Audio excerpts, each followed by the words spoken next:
Hola, soy Decio, locutor de Radio Cultura, y te invito a escucharme Radio Cultura 94.3. Conéctate con la radio. 342-432-3762. Radio Cultura.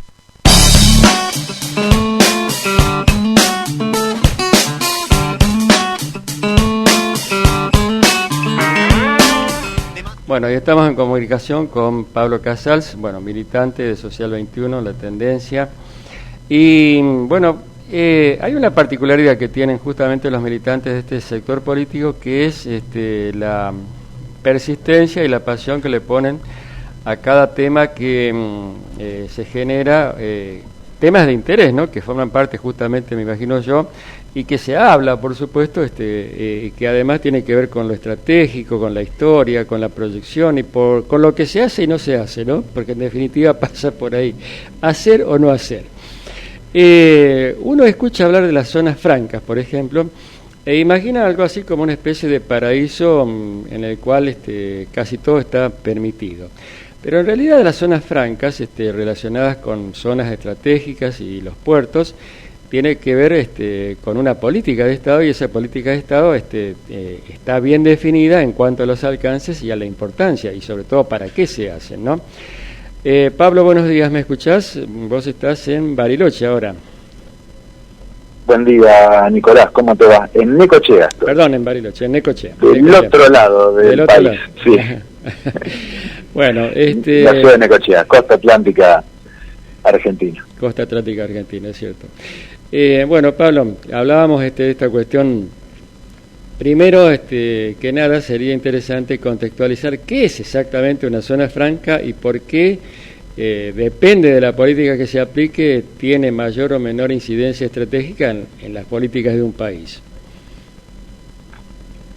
Bueno, vamos a explicarlo fácilmente dentro de lo posible para que todo el mundo entienda, porque es un tema que complica mucho cada vez que intentan explicarlo, y ya sabemos lo que dice el adagio popular de que si a vos te explican algo y no entendés, la explicación esa está hecha a propósito. Así que vamos a tratar de hacerlo bien fácil. En realidad las zonas francas son zonas, sectores de un territorio de un país donde la mercadería que circula por ahí no está sometida a control aduanero. Por lo tanto, si no está sometida a control aduanero, las aduanas son las que vigilan, regulan, cuentan cosas, cobran impuestos respecto de todo lo que un país exporta o lo que un país importa, ¿no? Por lo tanto, que haya un sector del territorio, no importa si es un puerto o si es una gran playa de maniobras, como hay unos cuantos casos en nuestro país, hay un sector donde la mercadería que por ahí circula, que nadie sabe de dónde viene, o sí sabe de dónde viene, y no se sabe de dónde va, o si se sabe de dónde va, esa condición de origen y destino importa poco en este caso. Si no está sometida al control aduanero, no paga impuestos, el Estado nacional o provincial o municipal, según el caso, tiene poca injerencia, salvo de que la zona franca sea una sociedad del Estado, como es la de San Luis. Eso no lo hace buena tampoco, digamos. Solamente la única diferencia es que en vez de estar concesionada a capitales privados, la administra el propio Estado, y nada más. Claro. No es bueno para un país. El origen de las zonas francas en el mundo tienen epicentro, digamos, en fines de la década del 60, principios de la década del 70, sobre todo la primera mitad de la década del 70, cuando desde los países que se denominaban en aquella época los tigres asiáticos, Corea del Sur, por ejemplo, tenían exceso de producción, ¿sí? Y no sabían, y ya la cantidad de producción que tenían sus países rebalsaba la capacidad de consumo de su mercado interno. Sí. Entonces, ¿cuál fue la estrategia consensuada con Estados Unidos en aquel momento? Fue, bueno, empezar a sembrar por el mundo, sobre todo el mundo no desarrollado industrialmente, ¿no? El sureste asiático, o sea, los demás países que no eran los tigres asiáticos, África y América Latina, fundamentalmente. Empezar a inundar el mundo con sectores, en esa época prácticamente y exclusivamente ligada a sectores portuarios, desde las cuales estos países con sobreproducción llevaran sin costo, o a un costo ridículo para tratarse de una exportación o de una importación, a los demás países, y que esa mercadería lo que hacía, además de no pagar aranceles, no pagar estadía, no nada, invadía sistemáticamente los mercados internos de estos países poco o nulamente desarrollados en términos industriales. Argentina, por ejemplo. Claro. Argentina es un país donde entre los cánones mundiales, si bien dominamos cadenas de valor industrial de primerísimo primer nivel como nadie, la energía nuclear, la tecnología espacial, Argentina eso lo domina enteramente, en términos de volumen no ha sido nunca, y comparativamente con el resto del mundo, no ha sido nunca un país de gran volumen industrial. Ha tenido el volumen industrial necesario y conveniente y en avance y desarrollo que debía tener un país de nuestras características. Obviamente, todo ese desarrollo interrumpido hace casi 50 años, ¿no? O sea, tenemos, más allá de todo lo que se diga, Argentina está en términos industriales prácticamente en el mismo lugar que hace 50 años atrás, donde claro, fue el último gran empujón que tuvo la industria argentina. Después lo que ha habido han sido algunos sectores puntuales que han avanzado, se han recuperado un poco, pero si tenemos que hacer un promedio, Argentina hace 50 años que en términos industriales no avanza. Claro. Entonces, para no irnos de tema, ¿qué es lo que han logrado con las zonas francas hoy? En América Latina se puede contar la misma historia, hablemos de nuestro país porque por ahí es más familiar y más cercano, y todo el que esté escuchando lo puede relacionar fácilmente. Las zonas francas generalmente, y la verdad en este momento no se me viene ningún ejemplo que sea distinto, están ubicadas no solamente en puertos, sino en lugares del territorio, en puntos de los territorios donde hay un gran tráfico de mercadería, ¿sí? De bienes y productos. Ni siquiera tiene que ver con los grandes centros de consumo, ¿sí? Donde también hay zonas francas, pero por ejemplo la isla de Tierra del Fuego, que es un territorio que prácticamente, zona aduanera especial se la denomina, a Tierra del Fuego, que es una especie de eufemismo para nombrar una zona franca. Bueno, la isla grande de Tierra del Fuego, sí, más allá de ser el centro geográfico de nuestro territorio, no tiene una gran población, ni mucho menos tiene un gran volumen de consumo interno, la provincia en sí. Claro. Ahora, es como punto geopolítico estratégico, ha sido denominada en estos términos, y así funciona. La isla grande de Tierra del Fuego es una gran zona franca. Lo mismo están queriendo hacer con la provincia de Misiones, por ejemplo, que no es una provincia de las más pobladas en términos de densidad ni en número de nuestro país, tampoco tiene un gran volumen económico en términos de números, pero bueno, hay un par de proyectos, tanto del oficialismo provincial como de la oposición, de generar en todo lo que es la provincia de Misiones una zona aduanera especial. Claro. Y hay otras zonas que están las zonas francas propiamente dichas. La última, la novedad, es la de Sierra Grande, en la provincia de Río Negro, que tiene días,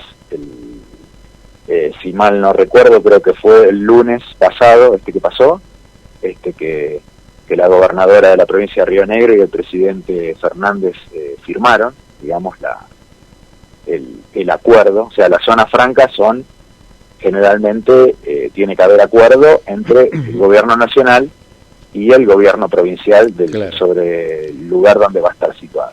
Bueno, la última que se formalizó en Argentina es la de Sierra Grande, en la provincia de Río Negro, y la anterior a esa había sido la formalización, es un proyecto que tenía varias décadas, pero la formalización de la zona franca en Río Gallegos, en Santa Cruz, que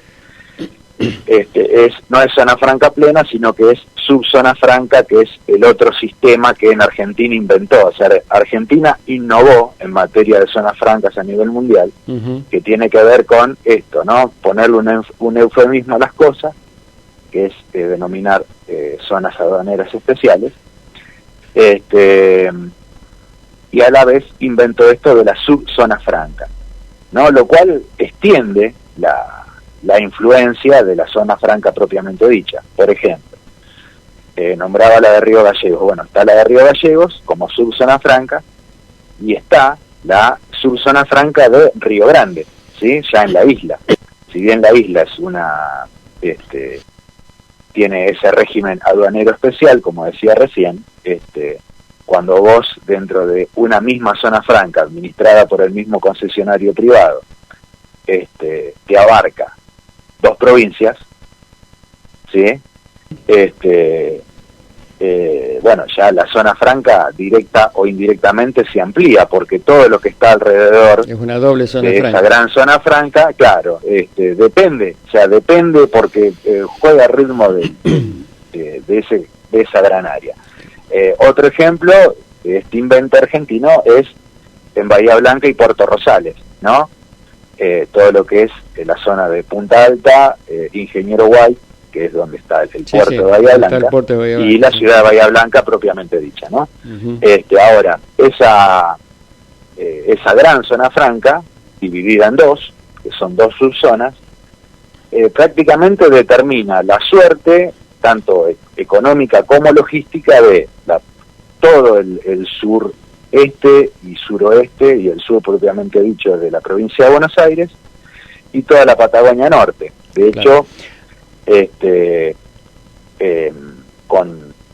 con esta consolidación de la zona franca en Bahía, por ejemplo, se empezó a materializar lo que en el año 2000 se firmó en América Latina, que es el proyecto IRSA con doble I al principio, que es la iniciativa para la integración de infraestructura sudamericana, ¿sí? En el año 2000 todos los presidentes de los países de Sudamérica firman un gran acuerdo que básicamente, y para hacerla fácil, lo que se comprometían era a diseñar políticas y adaptar las legislaciones nacionales para que se pudieran integrar horizontalmente todos los países, integrar sus vías de comunicación, tanto ferroviarias como carreteras, como fluviales, como aéreas, ¿sí? ¿Por qué? Porque, bueno, no todos los países autorizaban a todos los países, en el caso aéreo, ¿no?, a volar sobre su espacio aéreo. Bueno, yo parte de ese... Digo, me imagino que el principal interesado en esta cuestión seguramente es Estados Unidos, ¿no? Pero en el caso de IRSA sí. En el caso del modelo de zona franca, bueno, se sumó China, ¿no? Claro. En los últimos 20 años, porque a China le conviene, por supuesto. Pablo, bueno, hasta contextualizaste, digamos, que es una zona franca, casi como si fuera una charla, más que una charla, una clase, ¿no? Allá, digamos, la AFIP administra un total de 14 zonas francas hasta el año 2020. En la imaginación popular me parece que cabe esta figura, digamos, una zona franca es una zona donde todas las posibilidades de desarrollo están dadas para los que la usufructúan, y todas las posibilidades de contrabando y descontrol están dadas para quienes quieren controlarla, más allá de que la AFIP en este caso genere políticas de control. ¿Qué es lo bueno y qué es lo malo de una zona franca, y por qué, digamos, se van dando estos inventos? Vos hablabas de la subzona y seguramente algún otro eufemismo para poder generar lo mismo que en definitiva existe. ¿Qué es lo bueno y lo malo de una zona franca? ¿Y por qué está así la situación aquí en Argentina? Lo bueno todavía no lo encontré yo. Está bien que soy inexperto, pero no lo encontré. Lo bueno no lo encontré, porque lo que hace básicamente las zonas francas son vehículos de importación de productos manufacturados desde los países industriales, desde los países primordialmente desarrollados en términos industriales. Uh-huh.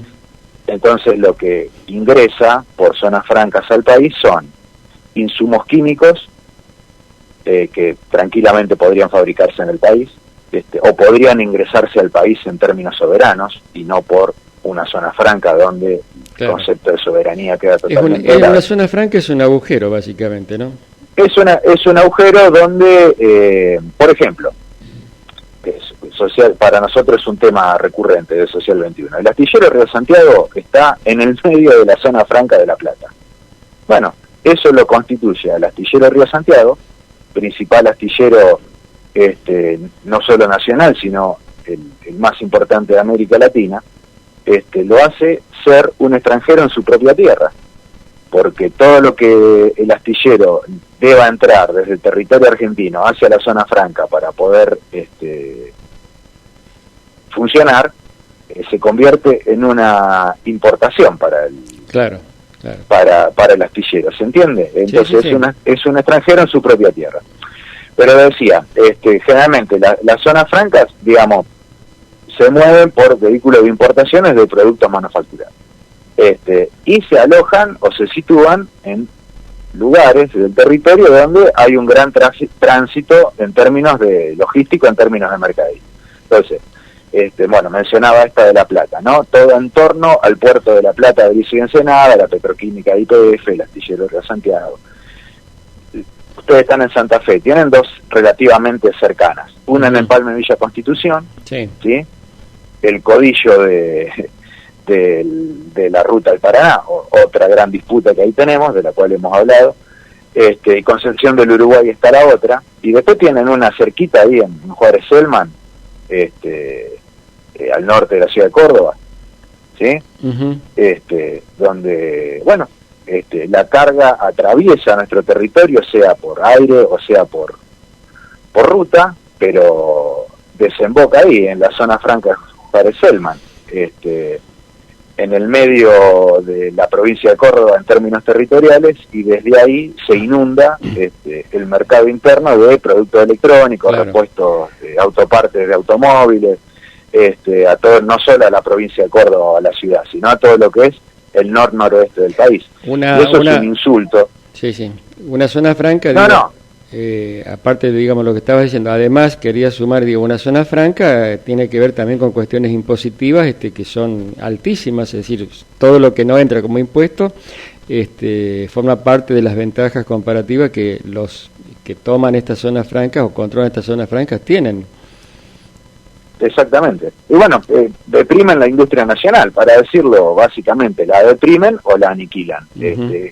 La zona franca que nombraba, la de Juárez Selman de Córdoba, es un insulto porque bueno, tradicionalmente, independientemente de la suerte o el rumbo político que el pueblo cordobés elige para su provincia, esos son 5 mangos aparte, pero tradicionalmente, ¿cuál es la industria fuerte de Córdoba?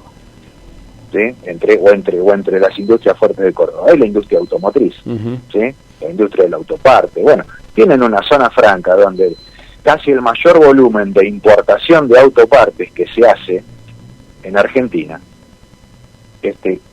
cae o se distribuye al resto del territorio desde la zona franca de Juárez Selman, en Córdoba.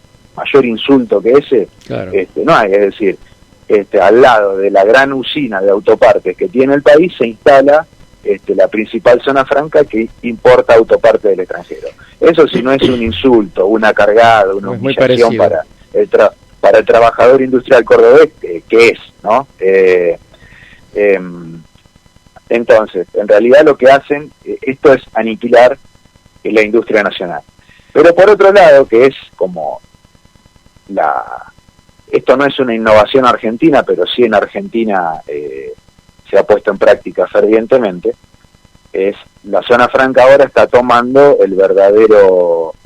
la verdadera configuración en términos geopolíticos, que también se han convertido en unidades exportadoras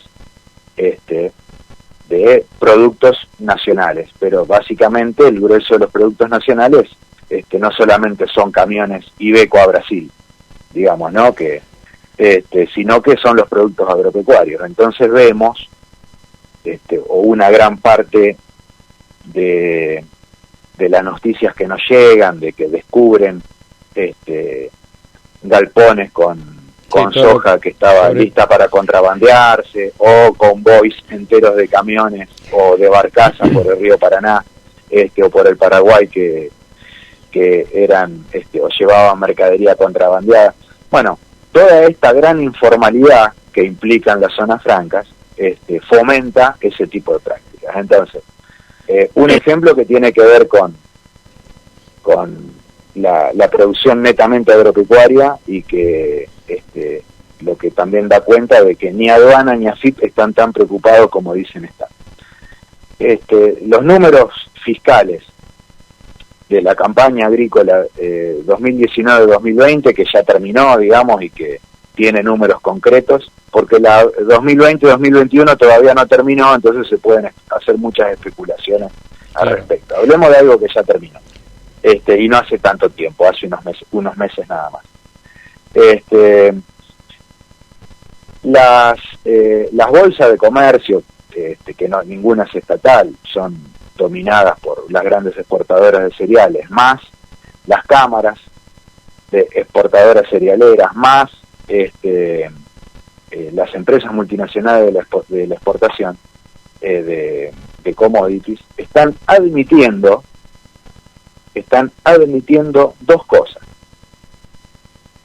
Por un lado, que se fumaron 4.000 millones de dólares de la campaña 2019-2020, se fumaron, evadieron 4.000 millones de dólares.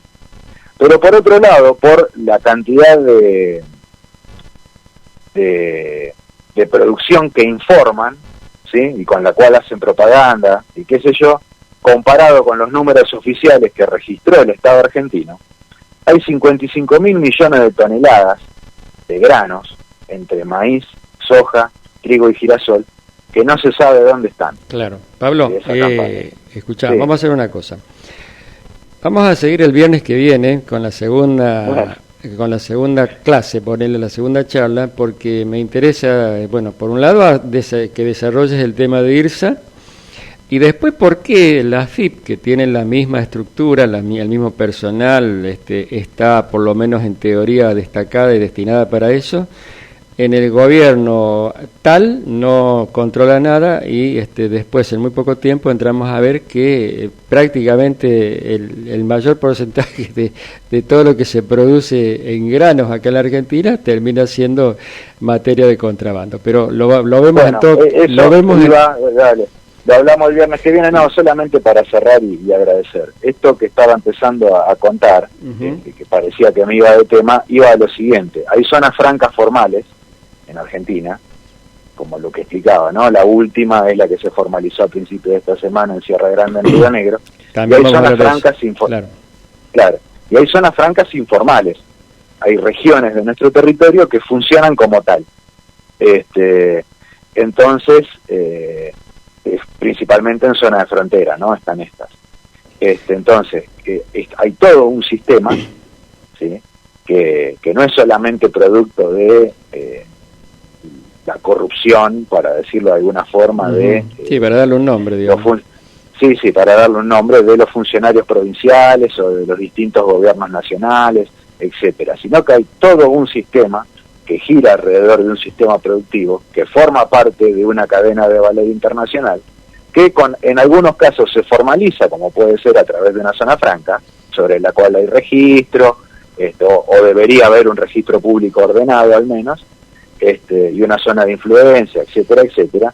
Pero también hay un montón de zonas de nuestro territorio que funcionan de la misma forma, pero están sin registrar. Todo el mundo lo ve, todo el mundo sabe que eso pasa. Pero parece que no pero existiera.